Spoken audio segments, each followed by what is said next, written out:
بسم الله الرحمن الرحيم الحمد لله رب العالمين والصلاة والسلام على سيد الأنبياء وأشرف المرسلين وعلى آله وصحبه أجمعين أما بعد۔ ایک حدیث میں آتا ہے کہ نبی اکرم صلی اللہ علیہ وسلم نے ارشاد فرمایا لا تحاسدوا ولا تباغضوا ولا تدابروا وَكُونُوا عِبَادَ اللَّهِ إِخْوَانًا۔ فرمایا کہ آپس میں حسد نہ کرو، آپس میں بغض نہ رکھو، اور ایک دوسرے سے قطع تعلقی نہ کرو، اور اے اللہ کے بندو بھائی بھائی بن کر رہا کرو۔ اس سے پہلے آپ کے سامنے ذکر آیا تھا اخلاق کا۔ میں نے بتایا تھا کہ اخلاق تین قسم کے ہوتے ہیں۔ ایک کا تعلق ہماری اپنی ذات سے ہوتا ہے، دوسرا وہ جس کا تعلق مخلوق سے ہوتا ہے، اور تیسرے وہ اخلاق ہیں جن کا تعلق اللہ کی ذات سے ہوتا ہے۔ اللہ کے بندوں کے ساتھ اور اللہ کی مخلوق کے ساتھ بہترین اخلاق برتنے کا حکم دیا گیا ہے، اور اسی سلسلے کی یہ بات بھی ہے کہ اللہ کے نبی علیہ السلام نے فرمایا کہ حسد نہ رکھو۔ حسد ایک دل کی بیماری ہے۔ یہ دل کی بیماری مخلوق سے تعلق رکھنے والی ہے، بد اخلاقی ہے، بد کرداری ہے، برا خلق ہے کہ آدمی کے دل کے اندر کسی اپنے بھائی کے سلسلے میں، کسی انسان کے سلسلے میں حسد موجود ہو، اور وہ یہ چاہتا ہو کہ دوسرا آدمی ذلیل ہو جائے، دوسرا آدمی خوار ہو جائے، دوسرا آدمی فقیر ہو جائے، دوسرا آدمی گر جائے، دوسرا آدمی ملیامٹ ہو جائے۔ یہ ایک دل کے اندر کی بیماری ہے، اور اس کے مقابلے میں ہے ہمدردی، غمخواری، لوگوں کے ساتھ اچھا برتاؤ، لوگوں سے پیار اور لوگوں سے محبت۔ اسلام حکم یہ دیتا ہے کہ تم اپنے اندر اچھے اخلاق پیدا کرو، انسانوں کے اعتبار سے بھی پیار رکھو، محبت رکھو، اتفاق رکھو، اتحاد رکھو، دل میں کینہ نہ رکھو، دل کے اندر برائی نہ رکھو، کسی سے حسد نہ کرو۔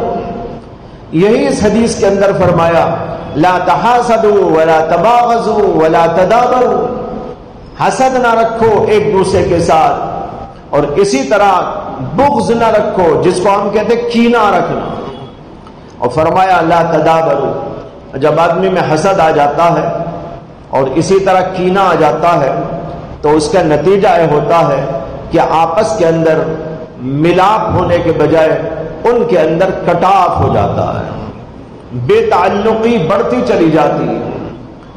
حسد کے معنی آتے ہیں کسی کی خوبی کو دیکھ کر دل کے اندر جلن پیدا ہونا،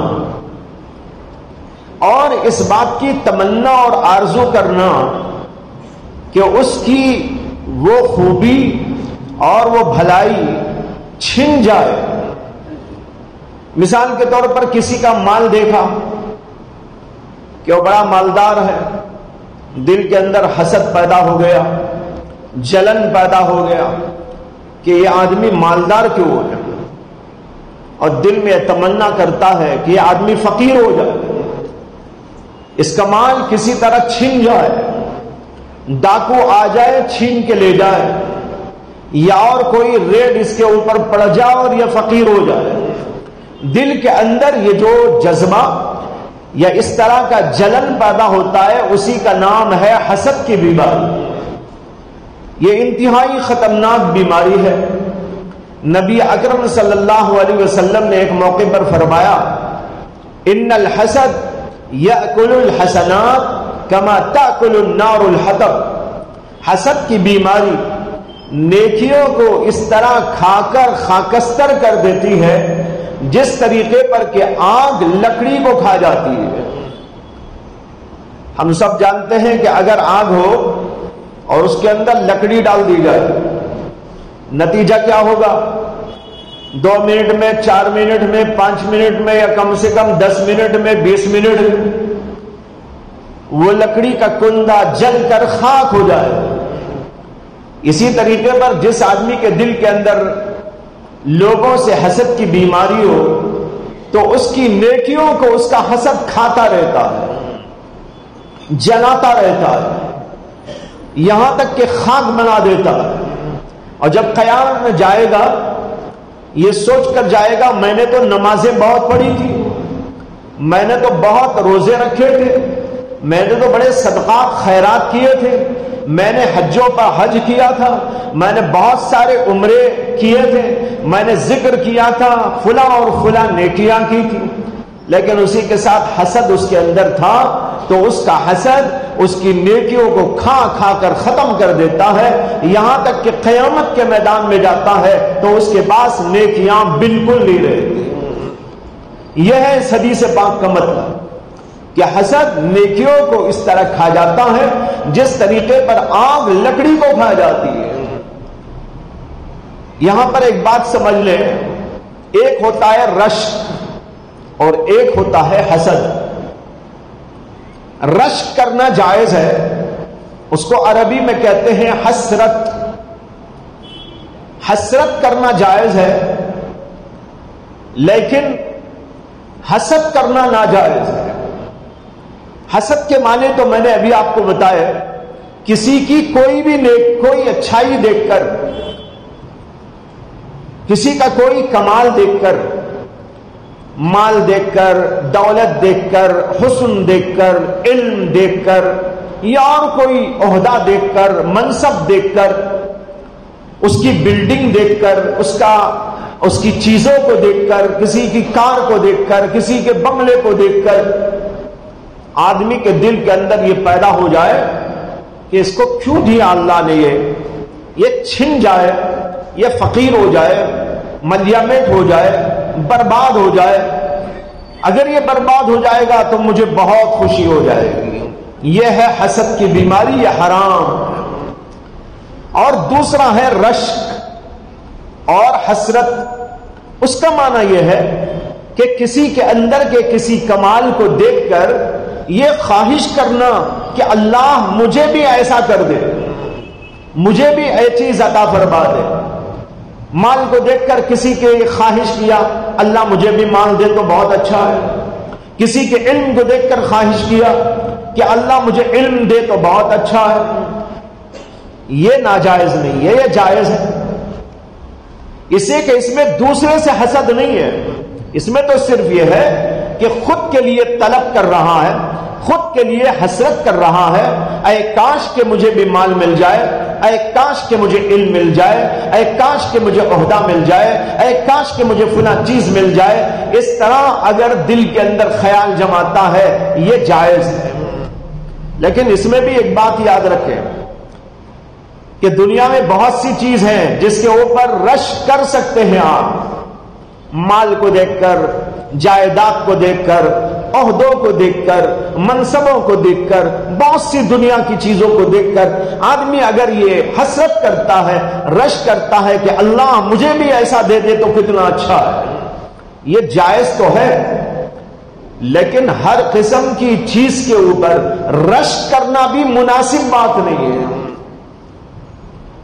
ایک حدیث میں آتا ہے نبی اکرم صلی اللہ علیہ وسلم نے فرمایا لا حسد الا فی اثنتین، رجل آتاہ اللہ مالا فسلطہ علی ہلکتہ فی الحق، ورجل آتاہ اللہ مالا، اور ایک روایت میں ہے ورجل آتاہ اللہ القرآن فہو یقضی بہا۔ اس حدیث کا ترجمہ یہ ہے کہ اللہ کے نبی علیہ السلام فرماتے ہیں رشک کرنا مناسب نہیں مگر دو آدمیوں کے بارے میں، لا حسد الا فی اثنتین۔ یہاں لفظ حسد آیا اور حسد کے معنی یہاں پر ہے رشک کرنا، جس کا معنی ابھی میں عرض کر چکا ہوں آپ کے سامنے۔ تو فرمایا رشک کرنا مناسب نہیں مگر دو آدمیوں کو دیکھ کر آپ رشک کر سکتے ہیں اور یوں کہہ سکتے ہیں کہ اے کاش میں بھی ایسا ہوتا، اے کاش کہ اللہ مجھ کو یہ دے دیتے جیسے فلاں آدمی کو اللہ نے دیا۔ یہ دو کون لوگ ہیں؟ فرمایا کہ وہ دو آدمی یہ ہے، رجل آتاہ اللہ مالا فسلطہ علی ہلکتہ فی الحق، ایک وہ آدمی جس کو اللہ نے مال اور دولت عطا کی ہو اور اسی کے ساتھ اسے حق کے راستے میں خرچ کرنے کی توفیق دی ہو۔ اس سے معلوم ہوا کہ خالی مال کو دیکھ کر رال ٹپکانا مناسب نہیں، مال وہ جو اللہ کے راستے میں خرچ ہونے والا ہے۔ اس لیے فرمایا رجل آتاہ اللہ مالا فسلطہ علی ہلکتہ فی الحق، جس آدمی کو اللہ مال دے اور اسے اس بات کی توفیق بھی دے نیک راستوں میں خرچ کرے، یتیموں پر خرچ کرے، بیواؤں پر خرچ کرے، دین کے کاموں پر خرچ کرے، اللہ کے راستے میں لٹائے، مسجدوں پر خرچ کرے، مدارس پر خرچ کرے، یتیموں بیواؤں پر خرچ کرے یا اور مختلف مریضوں پر خرچ کرے، ایسے کاموں میں خرچ کرنے والے بندے کو دیکھ کر ایک آدمی کے دل کے اندر یہ طلب ہوتی ہے، یہ جذبہ آتا ہے، اے کاش کہ اللہ مجھے بھی ایسی دولت دیتا اور میں بھی ایسی مسجدیں بناتا، میں بھی مدرسہ بناتا، میں بھی غریبوں یتیموں کی کفالت کرتا، میں بھی بیواؤں کی مدد کرتا، میں بھی ایسے ہاسپٹل چلاتا، میں فلاں اور فلاں اچھے کام کیا کرتا، مخلوق کے ساتھ بھلائی کے کام کیا کرتا۔ ایک آدمی ایسے آدمی کو دیکھ کر یہ کہنے لگے اور رشک کرنے لگے، اللہ کے نبی کہتے ہیں یہ بہت مناسب بات ہے۔ اور دوسرا وہ آدمی رجل آتاہ اللہ مال، رجل آتاہ اللہ القرآن، ایک روایت میں رجل آتاہ اللہ علم، دوسرا وہ آدمی جس کو اللہ نے علم عطا کیا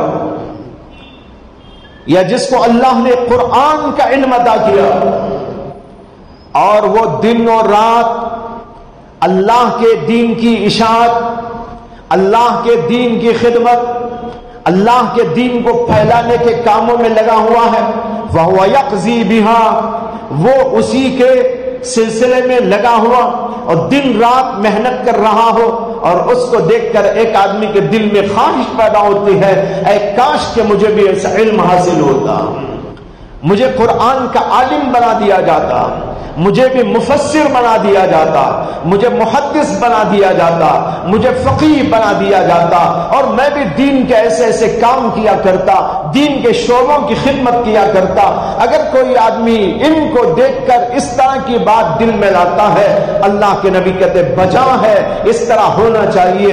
ایسے دو آدمی بتائے، اور باقی اور چیزوں میں تو رشک آپ کر سکتے ہیں لیکن اتنی کوئی خاص بات تو وہ ہے ہی نہیں۔ قرآن میں آتا ہے قارون نامی ایک شخص تھا موسیٰ علیہ السلام کے دور میں، ان قارون کان من قوم موسیٰ، قارون موسیٰ علیہ السلام ہی کی قوم کا ایک آدمی تھا، اللہ نے اسے بڑا مال دیا تھا، اتنا مال دیا تھا کہ قرآن کریم اسی جگہ پر کہتا ہے کہ اس کو اللہ نے اتنا مال دیا کہ صرف اس کی کنجیاں اٹھانے کے لیے ایک بہت بڑی طاقتور جماعت چاہیے، اتنی کنجیاں اس کی۔ اب اس کا خزانہ کتنا بڑا ہوگا؟ صرف تالے ڈال کر جو رکھا ہوا ہے کنجیاں، وہ کنجیاں اٹھانے کے لیے ایک بہت بڑی جماعت، وہ بھی طاقتور جماعت، وہ اٹھایا۔ اب اندازہ کر سکتے ہیں کتنا بڑا خزانہ ہو، بے تحاشا اللہ نے اس کو مال عطا کیا، لیکن اس کے دماغ میں ایک خناس بڑھ گیا۔ اس نے کہا انما اوتیتہ علی علم عندی، یہ مال جو مجھ کو عطا کیا گیا ہے یہ میرے تجربے کا نتیجہ ہے، میری قابلیت کا نتیجہ ہے، میں نے کمایا ہے، میں نے تدبیریں کی ہیں، میں نے اپنے علم کو استعمال کیا ہے، اور اس طرح اپنے علم اور اپنے تجربے اور اپنی صلاحیت اور اپنی قابلیت کے ذریعے میں نے یہ مال و دولت کمایا ہے۔ موسیٰ علیہ السلام نے اس کو بتایا جب تجھے اللہ نے اتنا مال دیا ہے تو تیرے اوپر واجب ہے غریبوں کی امداد کرنا. اور اللہ نے اسے یہ بھی کہا کہ تیری ضرورت بھی پوری کر، یہ نہیں کہ تو بھوکا رہ کر دوسروں کو کھلا. اللہ نے کہا وابتغ فیما آتاک اللہ الدار الآخرہ ولا تنس نصیبک من الدنیا واحسن کما احسن اللہ الیک. اللہ نے کہا کہ دنیا میں رہتے ہوئے تجھے جو ضرورت ہے وہ ضرورت تو پوری کر. وابتغ فیما آتاک اللہ الدار الآخرہ ولا تنس نصیبک من الدنیا. دنیا میں جو تیری ضرورت ہے اسے چھوڑنے کی ضرورت نہیں، وہ بھی حاصل کر. کھانا کھا اور جو ہے رہنے اور سہنے کی جو چیزیں ہیں ضرورت کی وہ سب اختیار کر، اس کو چھوڑنے کی ضرورت نہیں، لیکن آخرت کو بھول کر نہیں. وابتغ فیما آتاک اللہ الدار الآخرہ، جو اللہ نے تجھے مال دیا ہے اس کے اندر سے آخرت کو بنانے کی کوشش کر. تو اللہ نے دونوں باتیں کہی اسے، اپنی دنیا بھی پوری کر لیکن اسی کے ساتھ لوگوں کے ساتھ بھلائی کر، اور آخرت اپنی تیار کر. دنیا کے بعد ایک دار آنے والا ہے، ایک گھر آنے والا ہے جس کا نام ہے آخرت کا گھر. اس لیے یہاں رہتے ہوئے وہاں کی فکر کر. وَأَحْسِنْ كَمَا أَحْسَنَ اللَّهُ إِلَيْكَ، اور اللہ نے جیسے تیروں پر احسان کیا ہے تو بھی لوگوں کے ساتھ احسان کر. لیکن اس کے دماغ میں خناس بیٹھ گیا. اس نے کہا انما اوتیتہ علی علم من عندی، یہ تو مجھے میرے علم کے زور پہ ملا ہے، میں کیوں کسی کو دے دوں؟ کماؤں میں فقیروں کو کھلاؤں. میری محنت، میرا مجاہدہ، میرا تجربہ، میری عقل، میرے تجربات، اور میں سب کمانے کے بعد یہ بیٹھے ہوئے فقیروں کو کیوں دے دوں؟ اس نے انکار کر دیا. اسی کے بارے میں قرآن کریم یہیں پر فرماتا ہے کہ اس کے بعد جو مال تھا اس کی وجہ سے وہ بڑے کر و فر سے باہر نکلتا تھا، بڑا لشکر اس کے ساتھ ہوتا تھا، اور زیب و زینت کے ساتھ اور تمام اپنے حشم و خدم کے ساتھ بڑے شان کے ساتھ میں نکلتا تھا. جب وہ اس طرح اپنے مال و دولت کو دکھاتے ہوئے، اس کا مظاہرہ کرتے ہوئے زیب و زینت کے ساتھ باہر نکلتا، قال الذین یریدون الحیاۃ الدنیا یا لیت لنا مثل ما اوتی قارون انہ لذو حظ عظیم. جو دنیا دار قسم کے لوگ تھے، دنیا چاہتے تھے، انہوں نے اس کو دیکھ کر کہا اے کاش کہ قارون کو جیسا خزانہ ملا ہے ہم کو بھی مل جائے. یہ قرآن کریم کہہ رہا ہے قال الذین یریدون الحیاۃ الدنیا، جو دنیا دار تھے، دنیا کو پسند کرتے تھے، دنیا کو بہت چاہتے تھے، ان کی زبانوں سے نکل گیا اس کو دیکھ کر یا لیتنا، اے کاش ہم کو بھی مل جاتا مثل ما اوتی قارون، جیسے کہ قارون کو خزانہ ملا. لیکن قارون کے خزانے کے ساتھ پھر کیا ہوا؟ بے وقوفوں نے اس کو نہیں دیکھا. اللہ نے اسے زمین میں دھسا دیا تھا. وَخَسَفْنَا بِهِ وَبِدَارِهِ الْأَرْضِ، ہم نے اس کو اور اس کے تمام ساز و سامان کو زمین کے اندر دھسا دیا. اور ابو داؤد کے روایت میں نبی اکرم صلی اللہ علیہ وسلم نے فرمایا کہ اللہ نے اس کو جب سے دھسایا وہ اندر ہی اندر گھس رہا ہے، گھس رہا ہے، گھس رہا ہے، اور معلوم نہیں قیامت تک کہاں تک چلا جائے. ایسے عذاب میں اللہ نے اس کو گرفتار کر دیا. بہرحال بتانا یہ چاہتا ہوں، دیکھو صرف مال کو دیکھ کر خواہش کرنا اللہ کو پسند نہیں. مال کے ساتھ یہ بھی ہو کہ ایک آدمی مال و دولت کو اللہ کے راستے میں خرچ کرے، نیکیوں میں خرچ کرے. اس کو دیکھ کر ایک آدمی خواہش کرتا ہے اے کاش کہ میں ایسا ہوتا، میں بھی دین کے کام کرتا، میں بھی ملت کے کام کرتا، میں بھی ملکی کام کرتا، میں انسانیت کی خدمت کرتا، تب تو بالکل درست بات ہے. تو میں نے یہ سمجھانا چاہا کہ حسد میں اور رشک میں کیا فرق ہے.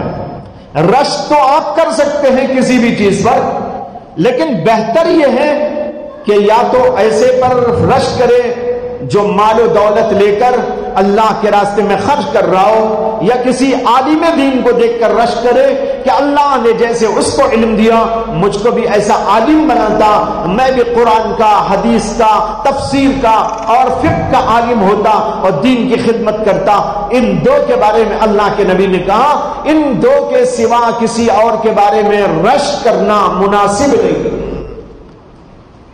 تو معلوم ہوا کہ حسد الگ چیز ہے، رشک الگ۔ رشک جائز لیکن حسد ناجائز ہے۔ حسد کی وجہ سے انسانی معاشرہ تباہ ہو جاتا ہے۔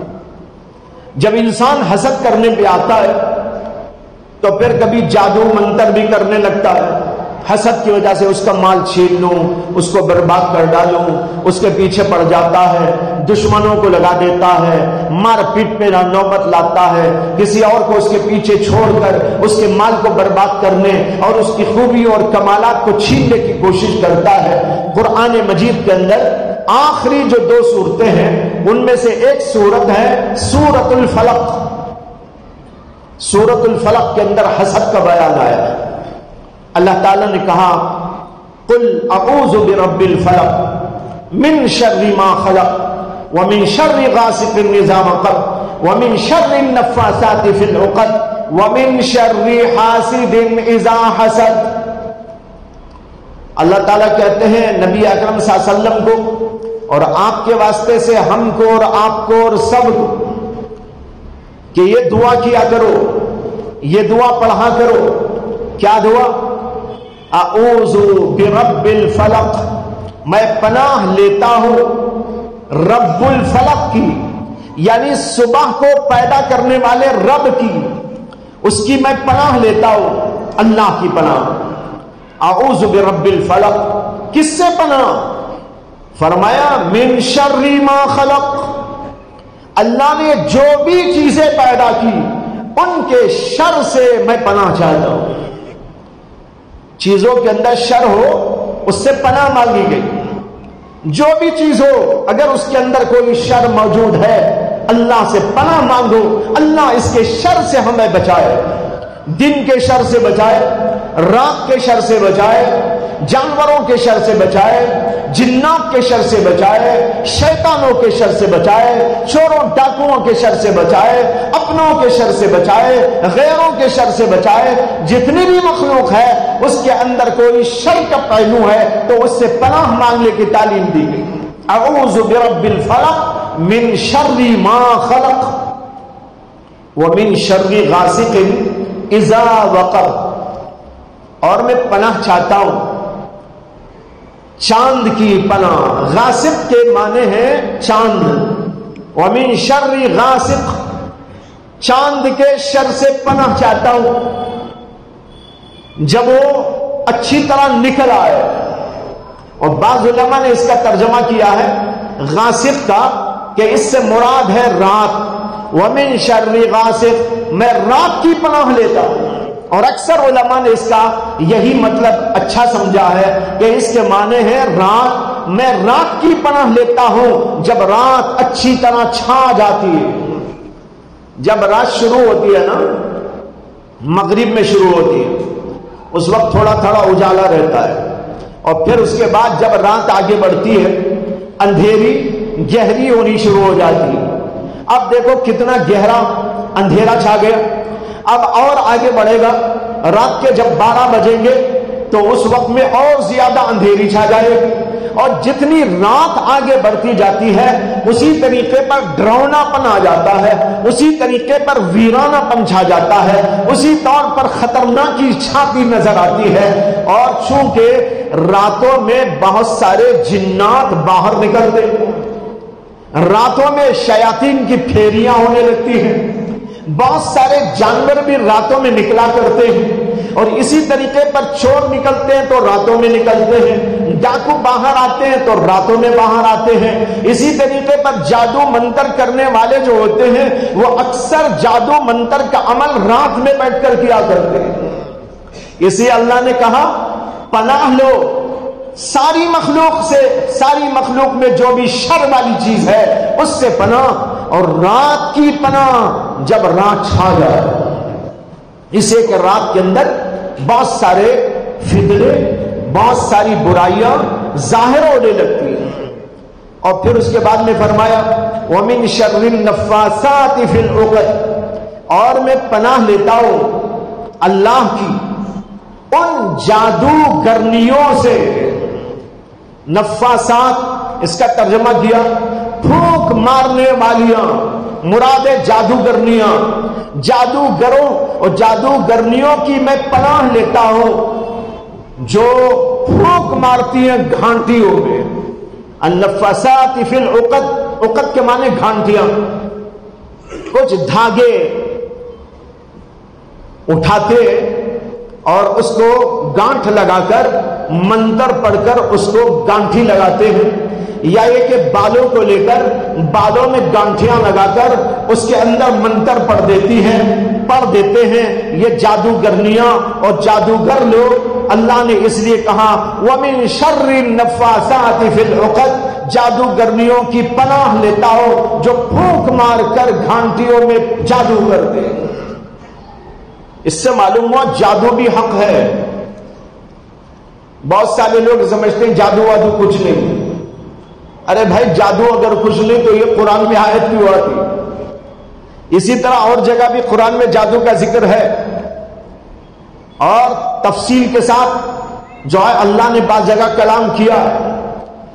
جادوگر موجود ہے، جادو کا فن موجود ہے، لیکن جادو کرنا حرام ہے، جادو سیکھنا بھی حرام ہے، جادو کا استعمال حرام ہے، بلکہ بعض لوگوں نے تو جادو منتر سیکھنے اور کرنے کو کفر قرار دیا ہے۔ قرآن میں آیا وَمَا كَفَرَ سُلَيْمَانُ وَلَكِنَّ الشَّيَاطِينَ كَفَرُوا يُعَلِّمُونَ النَّاسَ السِّحْرَ، سحر کہتے ہیں عربی میں جادو۔ بعض لوگوں نے کہنا شروع کر دیا تھا کہ حضرت سلیمان علیہ السلام جادو کرتے تھے، نعوذ باللہ۔ اللہ نے کہا وما کفر سلیمان، سلیمان نے کفر نہیں کیا، یعنی جادو نہیں کیا۔ اللہ نے جادو کو کفر کے لفظ سے بیان کیا۔ اس لیے بعض علماء کہتے ہیں جادو اور کفر گویا سمجھو ایک ہی بات ہے۔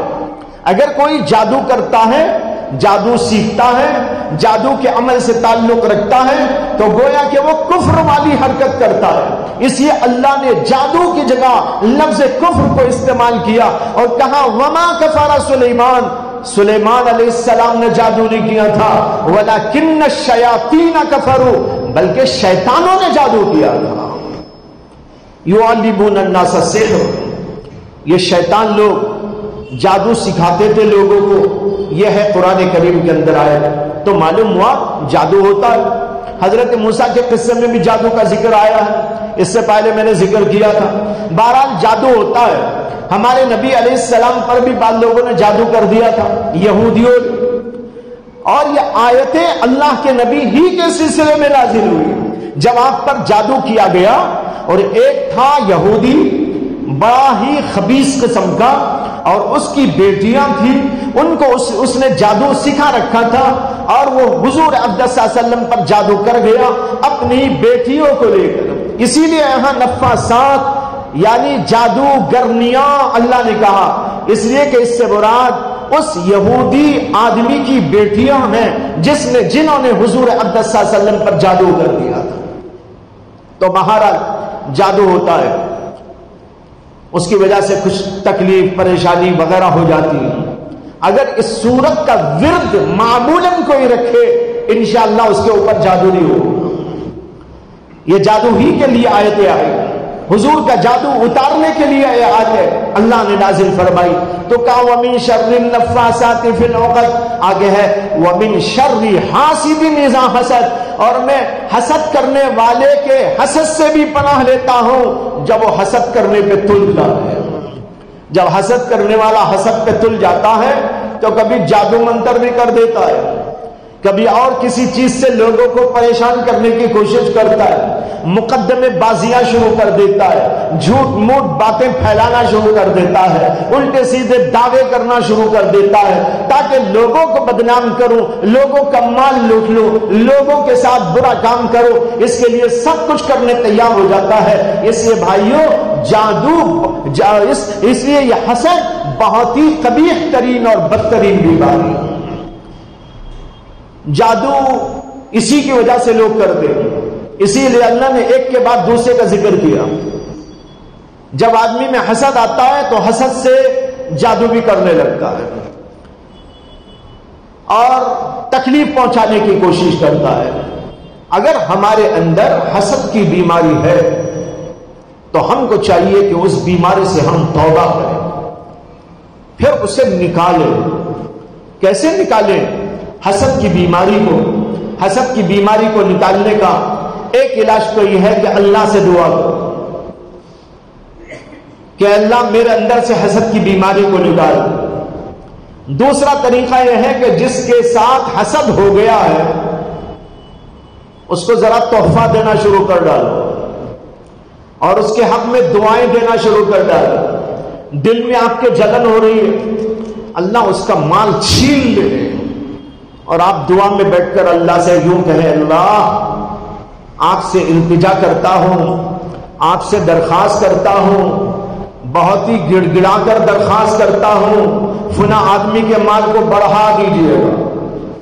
دل آپ کا کیا کہہ رہا ہے؟ وہ مر جائے، وہ گڑ جائے اور وہ ذلیل ہو جائے، وہ فقیر ہو جائے۔ دل تو یہ بول رہا ہے، لیکن آپ اس کی جگہ پر اللہ سے یوں دعا کریں، اے اللہ اس کو بڑھا دیجئے، اس کی شان بڑھا دیجئے، اس کا مال بڑھا دیجئے، اس کو اور عزت عطا کر دیجئے۔ اگر آپ بار بار یہ دعا کرتے رہیں گے انشاءاللہ چند دنوں کے بعد آپ کے دل کے اندر سے حسد کی بیماری نکل جائے گی۔ یہ حسد کی بیماری کا علاج بتایا۔ بہرحال مسلمانوں کو حکم دیا گیا کہ اپنے بھائیوں، اپنے ساتھیوں اور اپنے معاشرے اور اپنے ساتھ رہنے والے مخلوق ان سب کے ساتھ اچھے رہو، حسد نہ کرو، اور اسی طرح کینہ نہ رکھو۔ کینے کے معنی دل میں برائی رکھ لینا، وہ ایسا ہے، وہ ایسا ہے، وہ ویسا ہے، وہ یوں ہے اور ایسا ہے، دل کے اندر برائی پکاتے رہنا، یہ بات بھی مناسب نہیں ہے۔ اس لیے کہ ایک انسان دوسرے انسان سے اپنے دل کو صاف رکھے، یہ اللہ کو مطلوب ہے۔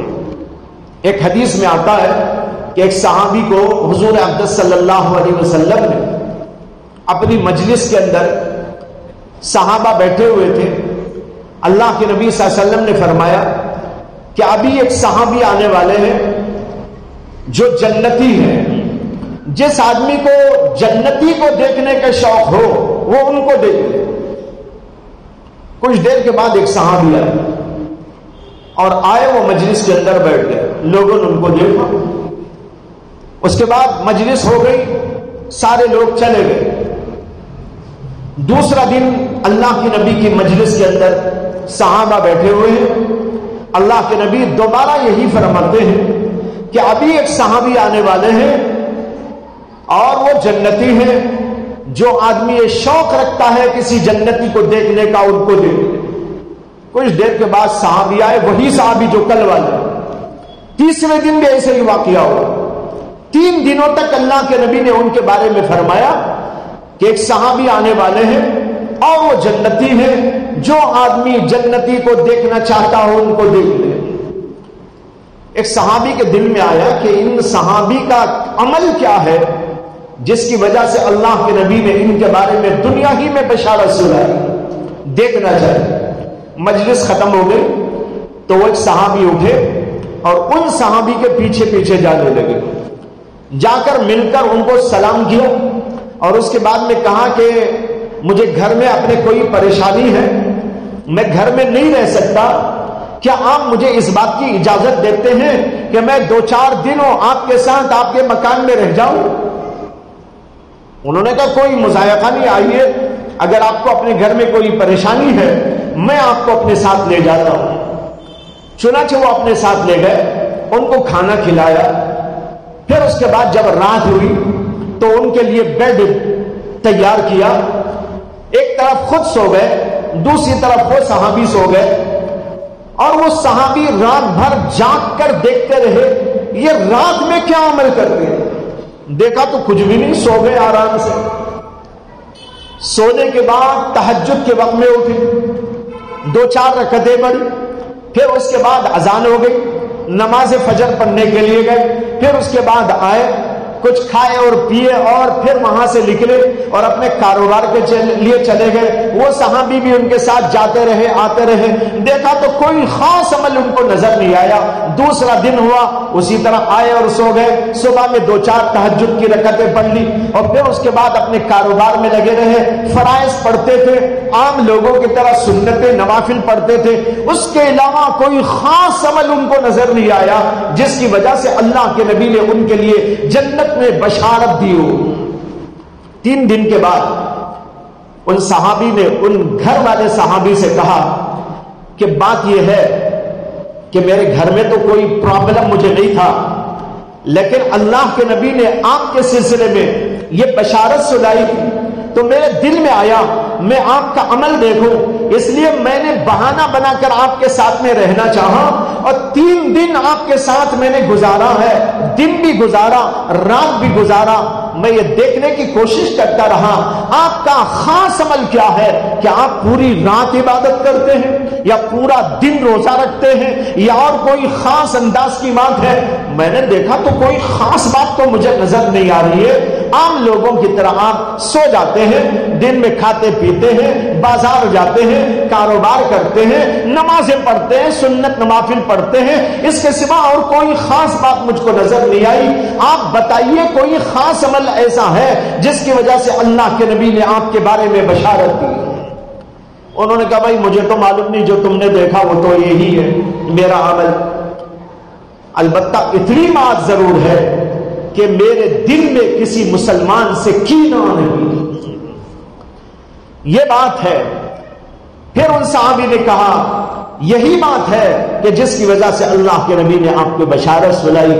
معلوم ہوا کہ دل میں کینہ کپٹ نہ ہو، دل پاک اور صاف ہو، دل میں ہمدردی ہو، پیار ہو، محبت ہو، غمخاری ہو، نیکی کے جذبات ہو تمام مسلمانوں کے ساتھ، بلکہ تمام انسانیت کے ساتھ۔ یہ ہے وہ اخلاق جو اسلام پیش کرتا ہے۔ اللہ سے دعا ہے اللہ تعالی ہمارے اندر بھی ایسے پاکیزہ اخلاق پیدا کرے، برے اخلاق سے اللہ تعالی ہم سب کی حفاظت فرمائے۔